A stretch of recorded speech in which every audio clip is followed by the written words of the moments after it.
Developing at 6 o'clock, we continue to follow a deadly double shooting in Waterbury. More on the search for evidence and what we know about an arrest. Fox 61's Priscilla Meza is going to have more in just a few minutes. First, though, we are talking about the forecast. Good morning to all of you. Happy Wednesday. Thanks for starting yours off with us here at Fox 61 and Fox 61 Plus America areas.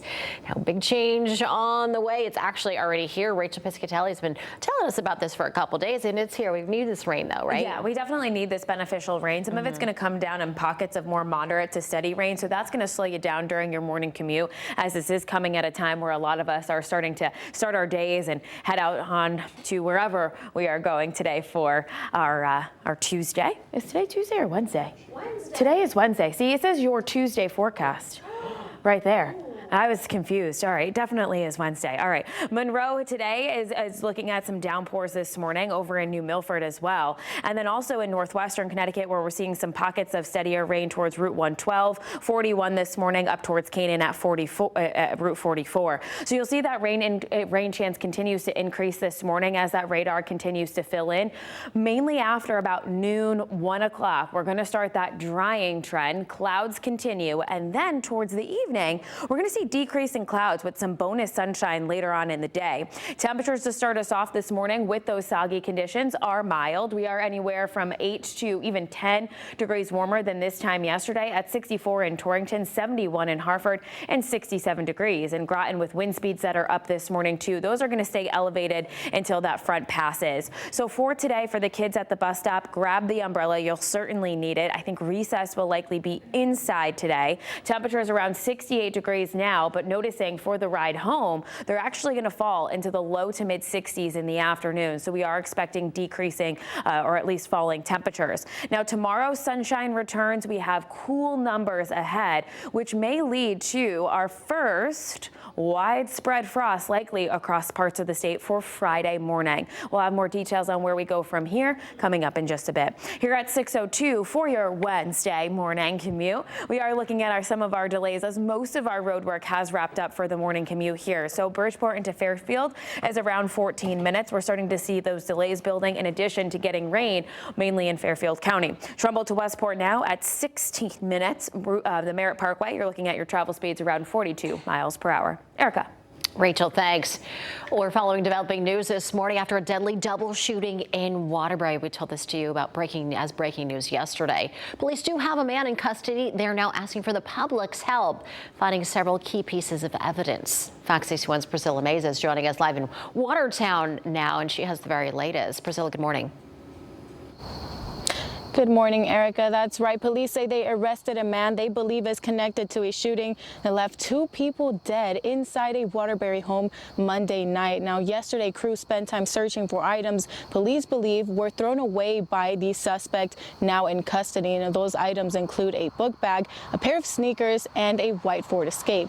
Now, authorities believe these items might have likely been abandoned somewhere near Lake Winnemog and could be directly tied to the shooting that happened around 11 p.m. on Beverly Avenue in North Waterbury. Now, 2 people were found dead inside a home. As I mentioned, and neighbors woke up to a heavy police presence after what they described as an unusually violent night in their typically quiet neighborhood. Investigators have not yet confirmed who was inside the home when the shots were fired, but neighbors reported seeing a child running from the residence just before police arrived. Early Tuesday morning, police in Watertown arrested a 25-year-old man in connection with a burglary and say that man may also be linked to the deadly shooting in Waterbury. Now, at this hour, police are still searching for those items, which is a white Ford Escape, a pair of sneakers, and a book bag, and say if you see anything suspicious to contact the police immediately. And again, as I mentioned, the name of the suspect and victims have not been released or made public, but we will make sure to keep you updated on this developing story. For now, live in Watertown, Priscilla Meza, Fox 61. Happening today in Portland. Portland High School and Middle School is going to be closed today because of a sewage backup. Classes were dismissed early yesterday because of it as well. District officials say they're going to decide by this afternoon if after-school programs will be back on. We'll have more on this story throughout our newscast, and if anything changes, we will certainly let you know. President Trump says he wants an investigation into Senator Richard Blumenthal. He made that comment on social media. It comes after a heated exchange between the senator and U.S. Attorney General Pam Bondi during a hearing yesterday.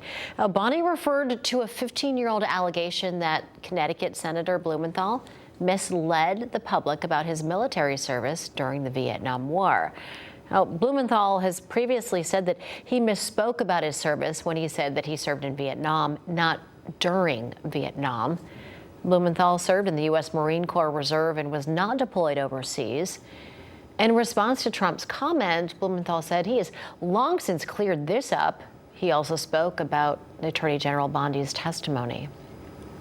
Frankly, I've been through close to 15 of these Attorney General accountability hearings, and I have never seen anything close to it in terms of the combativeness, the evasiveness, and sometimes deceptiveness. I think it is possibly a new low for attorneys general testifying before the United States Congress. Senator Blumenthal also called for more accountability from the Justice Department and asked Republicans to call on the Attorney General for greater transparency.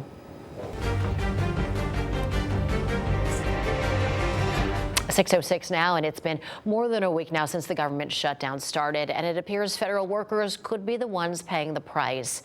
The White House says it's possible there will not be back pay for furloughed workers. So far, around 750,000 federal workers have been furloughed since the government shutdown started. During the last government shutdown in 2019, President Trump signed a law ensuring back pay for furloughed workers.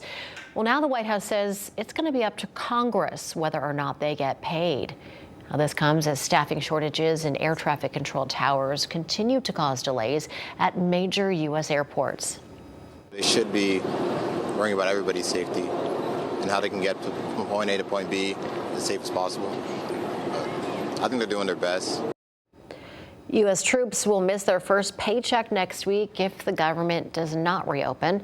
The White House estimates that the shutdown will cost the U.S. economy $15 billion every week. Happening in Hartford today, Governor Ned Lamont is set to announce new actions to protect the WIC program during the ongoing shutdown. Now, WIC provides critical nutrition and health care support to low-income women and children under 5 years old. That's expected to happen at 10:30 this morning on Coventry Street. And we're taking a deeper dive into the shutdown and what it means for you. We're looking into everything from the potential impact to air travel, food assistance programs like WIC, and government services like national parks. We also have expert insight. It's all streaming now for free on Fox 61 Plus. Just download Fox 61 Plus onto your smart TV and you can check it all out for free.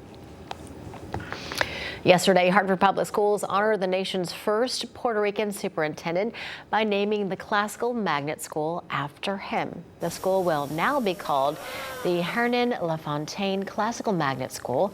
LaFontaine was the superintendent of Hartford Public Schools from 1979 to 1991. He is recognized by many as a national leader in bilingual education. Dr. Madeline Negron, the first Puerto Rican superintendent of New Haven Public Schools, was also there. Be able to witness like this amazing school being named after such an amazing person, a legacy, a name that is going to be here for years to come, and for me, like it touches my heart. LaFontaine was also presented a citation from Governor Ned Lamont, honoring his years of service to the city of Hartford. Waterford moving forward with plans to build its first town-owned fire station. Funding was approved during this week's town meeting. The new station will replace the current Oswegatchie Fire Company building. That's a project nearly 20 years in the making. The fire department says the move is critical for its future. Later today, state leaders are going to celebrate the grand opening of a new apartment complex in the capital city. 55 Elm Club Apartments. It's right across the street from Bushnell Park, and it's going to offer 160 units of housing. That's actually the same building that used to house several state offices, including the state treasurer, comptroller, and attorney general. The building underwent a major renovation. It's now set to welcome its first tenants. And renovations at Hartford's newly named People's Bank Arena are nearly complete. The final seats were installed yesterday. The upgrades cost $145 million. Fans can expect new tech, upgraded seating, luxury suites, and a fully refreshed interior. The arena opens October 17th for the Hartford Wolfpack home opener. All right, getting back to that school closure, there is a stinky situation happening in the Portland Public School District. The high school and the middle school will be closed today because of a severe sewer backup at the complex on High Street. Fox 61's Kayla Cade is live at the high school with more details and what you need to know. Kayla, good morning.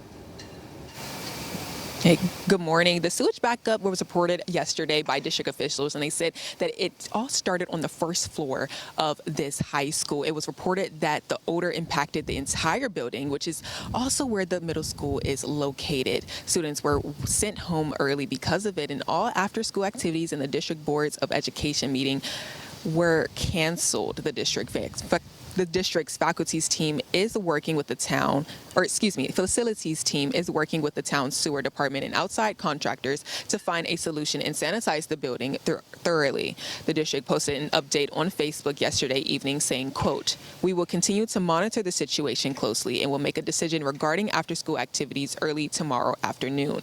We apologize for this disruption and appreciate your patience and understanding as we work to address the problem," end quote. And we will continue to bring you updates throughout the morning as they give us more updates about this situation. Live in Portland, Kayla Cade, Fox 61. All right, Kayla, thanks for the update there. Well, Walgreens is teaming up with Connecticut today for a free vaccine clinic in Manchester. You can get shots for flu, COVID-19, RSV, shingles, tetanus, and more, all at no cost. The event is happening from 8 a.m. to noon at the Connecticut Center on Pleasant Valley Road. You can register online, but walk-ins are welcome. Kids under 18 years old will need a parent or guardian with them.